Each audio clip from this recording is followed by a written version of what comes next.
आप देख रहे हैं एसडीएम न्यूज। मैं हूं रियाद अंसारी। इस वक्त मैं महाराष्ट्र के ऐतिहासिक शहर औरंगाबाद से बात कर रहा हूं। देखिए, इस वक्त मैं किराड़पड़े में मौजूद हूं, राम मंदिर के सामने। इब्राहिम भैया पटेल एक मशहूर मारूफ नाम है, किसी तारुफ का मोहताज नहीं है और कई सालों से राजनीति में है। अहलियान महल्ला, अहलियान शहर अच्छी तरह जानता है। आज प्रभाव के चुनाव हो रहे हैं, प्रभाग नंबर 12। 4 उम्मीदवार कांग्रेस पार्टी के हैं और एक अभियान चल रहा है। एक विशेष मुलाकात में लेने जा रहा हूं और तमाम प्रभाग के जनता को बता दूं कि मेरा मुलाकात लेने का मकसद ये है कि इनकी सोच क्या है, इनके विचार क्या है, विकास के बारे में क्या सोचते हैं, इनके डेवलपमेंट की सोच क्या है। ये तमाम बातें मैं सामने रखने जा रहा हूं ताकि प्रभाग की जनता को फैसला करने में आसानी हो जाए। यही मकसद से ये इंटरव्यू कवर किया जा रहा है। भैया, सबसे पहले लोकतंत्र के माध्यम से आपने चुनाव में भाग लिया, सबसे पहले आपको उसकी मुबारकबाद कि आपने चुनाव में भाग लिया। बहुत बहुत शुक्रिया। और भैया, सवाल ये है मेरा इसके साथ साथ कि आप चुनाव तो हो रहे हैं, हर को वादे कर रहे हैं, ऐसे कोई ठोस काम जो जनता के हित में है, जो आपने सोच रखा है कि अगर अल्लाह ने चाहा अगर मैं कॉर्पोरेशन जाता हूं तो ये काम मैं पहले करूंगा, कुछ 4-5 काम गिना सकते हैं आप? नहीं, सबसे पहली बात तो मैं ये बताना चाहता हूँ आपको कि जो लोग इलेक्शन में खड़े हुए हैं उनके पास चुन के देने के बाद भी उनके पास काम को बताने के लिए कुछ भी नहीं है। मेरे पास इसके पहले मैं इलेक्शन जीता, हमारी बहन जीती, हमारी भांजी जीती, और हम इलेक्शन हारो या जीतो, हम हमेशा जो है रोड पे बैठे हुए, हमारा ऑफिस है और काम जो है हमारा चालू रहता, कभी हमारा ऑफिस बंद नहीं रहता। लोगों के सुख दुख के अंदर उनके हर काम, आज लोगों को कैसा है, छोटी सी गलत फहमी है, नगर सेवक बन गया, ड्रेनेज का काम, लाइट का काम हो गया कि हो गया नगर सेवक की ड्यूटी। ऐसा नहीं है, नगर सेवक की ड्यूटी ये नहीं है। नगर सेवक को हर फील्ड में काम करना चाहिए।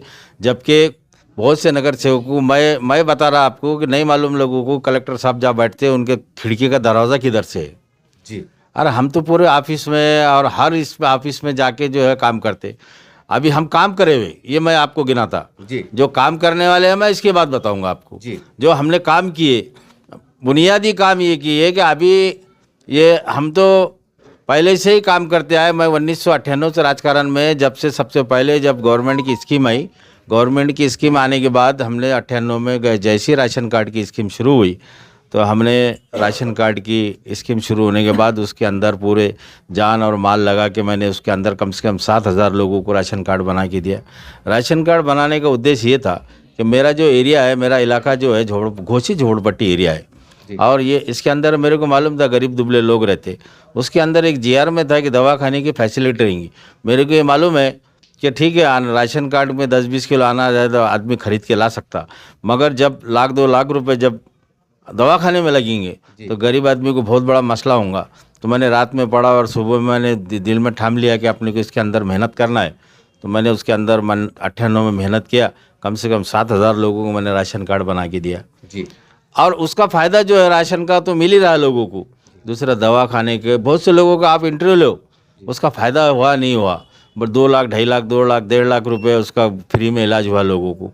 ऐसी चलते हम जो है दूसरा हमने कई टाइम कैंप लिए, आँखों के कैंप लिए। मैंने पूना लिया, यहाँ से डायरेक्ट लोगों को मेरे पास नाश्ता करा के गाड़ी में बिठा के या ला के घर पर ले आके छोड़े, 5 पैसे खर्चा नहीं आया। तो ऐसे बुनियादी काम जो है हमारे बहुत से काम है। अभी मैं एक बात पूछना चाहता हूँ लोगों से, ये नगर सेवक को जो इलेक्शन में खड़े हुए हैं, सिर्फ एक नगर सेवक मेरे नज़र में है कि उन्हें थोड़ा बहुत उसके अंदर काम करा हमारे एरिया के, मगर बाकी के जो नगर सेवक थे, लाड़की बहन की स्कीम गवर्नमेंट की शुरू हुई थी, ये कहाँ थी? ये तो जनता ने पूछना चाहिए उनको सवाल। आज आ रहे, शोर मचा रहे, धूम कर रहे हैं और समाज के नाम पे, जात के नाम पे वोट मांग रहे, मुसलमान हिंदू करके वोट मांग रहे। भाजपा की पॉलिसी और एमआईएम की पॉलिसी एक ही है। आज बुनियादी काम क्या है, कहा एक भी आदमी नहीं था। जब लाड़की बहन शुरू हुई तो कम से कम मेरे पास 20,000 लोगों, मेरी माँ बहनों के मैंने फॉर्म भर के दिया और उनके आज पैसे चालू है। पैसे दिया बोले तो मैं कोई एहसान उपकार नहीं किया लोगों के ऊपर, वो मेरा फ़र्ज़ था उनके ऊपर उनका काम करके देना, मेरी ड्यूटी है वो। मैं कोई एहसान नहीं किया उनके ऊपर, मेरी पूरी टीम ने काम करी उसके अंदर और कम से कम 20,000 लोगों को हमने उसको फायदा पहुंचा है उसका। ये छोटा काम नहीं है। इनसे पूछो ना, मैं जनता से अपील करता हूँ, जब आ रहे वोट मांगने को तो उनसे पूछो ना, ये सवाल तो पूछो ना, सवाल पूछो इनसे, इनको मतदान करो मत। हमारे जो प्रभाग में 12 में है, चारों पंजों को मतदान करो। हमारे जो पंजाबी हम डेमो मशीन आया हुआ है, थोड़ा प्रभाग का नया सिस्टम है, थोड़ा समझने में लोगों को तकलीफ होंगी, तो अभी हमारे पास 8 दिन बचे हुए, अब इंशाल्लाह वो जो है बताएंगे। रही दूसरी बात, आप काम क्या करने वाले, ये सबसे पहले अभी और बहुत सी चीज़ें है मेरे पास बताने के लिए, मगर मैं जो मेन मेरा काम है, मैं इंशाल्लाह इलेक्शन जीत रहा हूँ। सब लोगों की दुआ है, सब लोग मेरे साथ है। मेरे को इतना यकीन है कि यकीन इसलिए है कि मैं आपको एक बात फिर से रिपीट करना चाहता हूँ जी कि मैं औरंगाबाद शहर में जब आया तो मैं कोई बहुत मेरी प्रॉपर्टी है, मैं कोई खेत बेच के आया, ऐसा कुछ भी नहीं। मैं पेट भरने के लिए आया था, और मेरे को शर्म नहीं है उस बात की। जी मैं जो है, मेरे को शर्म नहीं है उस बात की बोलने को। मैं बहुत गरीबी में से आया, इतने गरीबी में से आया कि शाम के वांदे थे। जी एक किस्सा मैं याद दिलाता हूँ आपको, मेरे को आज भी मेरे दिल के अंदर, और मेरे को उसका आज भी वो याद आई तो मेरे आंसू आते उसके। मेरी बहन की डिलीवरी हुई, मैं भंगार का धंधा करता था, हाथ गाड़ी लौटता था। घर में आया तो अम्मा ने हमारे बोले कि बेटे आप भांजा मुबारक तेरे को, मगर घर में वो ज़माने में लेडीज़ की माँ बहन की डिलीवरी हो तो हरेला वरेला बनाते थे, तो आटा भी नहीं था घर में। जी जी जी तो जब वो ऐसे हालात से जब मैं गया, मैंने लिया देखा, मैंने 10 रुपये किससे तू ला के वो मेरा काम चलाया, वो सब चीज़ें मेरे सामने। इसलिए सब लोगों को मेरे को दर्द है, जी ये आंसू जो आने के कारण है कि वो उससे मैं गुजरा हुआ है। इसलिए मेरे को लगता कि गरीबी क्या चीज़ होती। ये जान दो, ये लोगों का, मैं बाकी के लोगों को टिप्पणी करने को इलेक्शन नहीं लड़ रहा। मैं जो लड़ रहा है कि मेरे लोगों को, मेरे समाज को मैं कैसा फ़ायदा पहुंचाऊं, गवर्नमेंट की जितनी भी स्कीमां हैं उन तक कैसा पहुंचाऊं। ये मैं पहुंचाऊं बोले तो मैं पहुंचाते आ रहा है, और इंशाल्लाह इसके आगे भी काम करूंगा। और अभी मेरा एक ही मिशन है, इलेक्शन के बाद, जीत के आने के बाद, सबसे पहले मेरे पास इंशाल्लाह 1 तारीख से आयुष्मान कार्ड की स्कीम के कार्ड का शुरू करने वाला है मैं, जिसमें 5 लाख रुपए का गवर्नमेंट की स्कीम है। वो जो भी हर आदमी, बड़े से बड़ा दवाखाना जैसा मेडिकवर हो गया, जैसा बजाज हो गया, दूसरा जो भी बड़े बड़े हॉस्पिटल है औरंगाबाद शहर के अंदर, उनको 5 लाख रुपए का जो है उनको बेनिफिट मिलेगा। 2 लाख रुपए बिल होगा तो उसको 1 पैसा भी नहीं लगेगा, 5 लाख तक उसके अंदर फ्री में इलाज है। मेरा सबसे पहला मिशन वो है। 1 तारीख के बाद इंशाल्लाह मैं सबको ज़बान दे रहा हूँ, और मेरे को तो सबको, जनता को मालूम है, मैं ज़बान देता, मैं सिर्फ इलेक्शन की गप्पा नहीं मारता, मैं झूठे आश्वासन देता नहीं, मैं झूठे बातें करता नहीं। 1 तारीख के बाद मेरे पास काम शुरू होने वाला है आयुष्मान भारत कार्ड का। रही दूसरी बात, हमारे पास बहुत बड़ा मसला है। हमारे पास 1 नंबर स्कूल के परमीर अब्दुल हमीद बोल के हमारे पास एक कम्युनिटी हॉल था। वो हाल में हमने बहुत दिन, हमारे 10 साल 15 साल हमारे गरीब लोगों की शादियाँ होती थी इसके अंदर, 500 रुपये के अंदर शादियाँ होती थी। अब हमारे पास गरीब तबका एरिया है, 500 रुपये में हमारी शादी होती थी। आज वो स्कूल के अंदर जो है महानगर पालिका ने उसको, हालांकि इतना बड़ा स्कूल है हमारा, 1 नंबर स्कूल का, ज़रूरत नहीं थी उसको इधर लाने की, मगर वो स्कूल में तब्दील कर दी। तो हम जो है, मेरा पहला काम है, दूसरा काम ये रहेगा कि हम सबसे पहले मैं हॉल चालू करूँगा। रही दूसरी बात, आज मैं आपको बताते चलता हूँ कि हमने इलेक्शन जो है, मैंने 2006 में, 2005 के अंदर मेरी बड़ी बहन चुन के आई, उसके बाद 2006 के अंदर मैं पोर्ट निवडणूक में फिर मैं चुन के आया। ऐसे 2 इलेक्शन हुए, उसके बाद मेरी भांजी भी चुन के आई। तो हमारे को जनता से आप पूछो पानी कितने दिन में आता था जी, आज 12 दिन में हमारे पास पानी है जी। क्यों भाई, पानी क्यों 12 दिन में आ रहा? सब चीज़ें होने के बाद आज़ाद चौक से उधर जाएंगे आपको तो पानी तुमको 5 दिन में मिलेगा, आज़ाद चौक से इधर मुस्लिम बेल्ट में आएंगे तो आपको 12 दिन में पानी मिलेगा। अरे 12 दिन, जो एक छोटी फैमिली है, 10 बाई 10 के रूम के अंदर फैमिली रहती है हमारी, जिनके 2 बच्चे 4 बच्चे हैं, एक रूम है, 15 दिन 12 दिन पानी कैसा स्टॉक करेंगे? और मजबूरी है, क्या करेंगे, किसको बोलेंगे? हमने तो हिंदू मुसलमान करके इधर आएंगे तो मुसलमान करके जो इलेक्शन जीत लिए, और उन्होंने भी भाजपा वालों का वही काम है, हिंदू मुसलमान करना। और लोगों को भड़काना और अपना सीधा करना। इसलिए मैं जनता से अपील करूंगा, प्रभाग 12 के अंदर 4 उम्मीदवार है, जिसमें मैं भी एक उम्मीदवार है। मेरा जो है 1 नंबर निशानी है। उसके बाद में मेरे साथ में अशफाक खान, जमील खान है। उनके जो है पहले दूसरी मशीन के अंदर 1 नंबर है। उसके बाद में अ ब क मेरा क है। और ड के अंदर जो है हमारे इसके अल्फिया जमील खान, इनकी बच्ची है। हाँ, इनकी बच्ची है जी जी ये। और फिरदौस फातिमा जी ये दूसरे मशीन के अंदर दूसरे नंबर बटन है उनका। जी। और 12 ड के अंदर अशफाक जमील खान, जी इनका जो 1 नंबर है। जी और मेरा जो है 1 नंबर ये 1 नंबर जो मशीन है उसके ऊपर 1 नंबर बटन पे। तो मैं सभी जनता से ऐसी अपील करूंगा और उम्मीद करूंगा, और मेरे को उम्मीद है, क्योंकि तो मेरे पे लोग बहुत भरोसा करते। मैं इसलिए ये सब बार बार रिपीट कर रहा हूँ कि देखो, मैं एक गांव से आदमी पेट भरने के लिए आया था, मगर मेरे को इतना नवाजे लोगों ने, बहुत से लोग बूढ़े हो गए, नगर सेवक नहीं बने, मगर मेरे को अल्लाह मियाँ ने 3 टाइम चांस दिया। उसके नगर सेवक बनाए लोगों ने। कोई मेरी बहुत बड़ी ख़ानदान थी, या मैं बहुत बड़ा कोई या सुरमा था, या कोई बहुत ज़मींदार था, कुछ भी नहीं था मैं। मगर अल्लाह ताला ने जो है, लोगों ने मेरे को जो है नवाजा, सर पे मेरे ताज बना, 3 टाइम नगर सेवक बनाए। 4था टाइम में इंशाल्लाह मैं नगर सेवक, लोग मेरे को बनाएंगे, और लोगों की जो भी उम्मीद है मैं उस पर खरा उतरूँगा। भैया, इससे हटके एक सवाल ये है कि अब चुनाव के बाद केंद्र सरकार, राज्य सरकार की तरफ से SIR, यानी कि जो मामला चल रहा है कि वोटिंग लिस्ट पे नाम नहीं रहेगा 2002 की, उसमें अंदर मुसलमानों की मुश्किलात बढ़ने वाली हैं। आपका ये सलाम आता है। 60% लोग बेचारे भोले भाले होते हैं, ज़्यादा पढ़े लिखे नहीं होते। ये बहुत बड़ा, उसके लिए आप क्या सोच रखते हैं? उसके लिए सोच ये है कि लोगों को जैसे ही डॉक्यूमेंट की जो तैयारी है, आपकी मदद रहेगी मतलब? बिल्कुल बिल्कुल। मदद नहीं, मदद हमेशा हम मदद करते रहेंगे, उसमें बोलने के कोई सवाल ही नहीं आता। मैं नगर सेवक था भी तो मदद करा, नहीं भी रहूँगा तो, नहीं भी था तो करा। अब रहने के बाद तो मेरी जिम्मेदारी बढ़ जाएंगी, और इसमें कोई परेशान होने की ज़रूरत नहीं है। इंशाल्लाह उसको अच्छे तरीके से निपटेंगे उसको हम।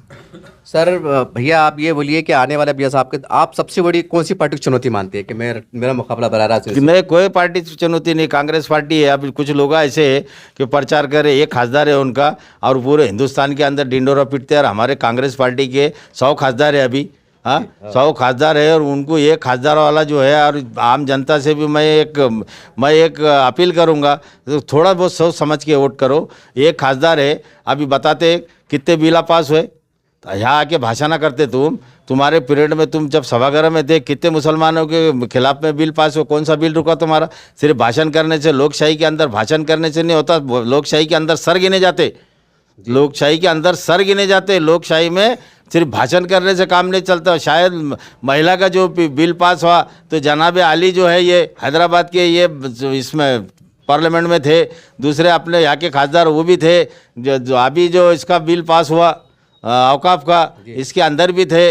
मुसलमानों के जितने भी खिलाफ में बिल पास हुए सब थे। कौन सा बिल रुका मेरे को बताओ? मैं ये सवाल करना चाहता हूँ उनसे। सिर्फ आके जो है गरीब दुबले लोगों को, बेचारे भोले भाले लोगों को जात के नाम पे, मज़हब के नाम पे लड़ा के अपना सीधा मत करो। बिहार के अंदर एक ज़माने के अंदर 24 नामदा MLA थे। कितने MLA थे एक ज़माने के अंदर? आज 11 MLA हो गए। वहाँ जाके जो है गलत सलत भाषणबाजी करके वहाँ पे 24 के 11 पे लेके आए तुमने।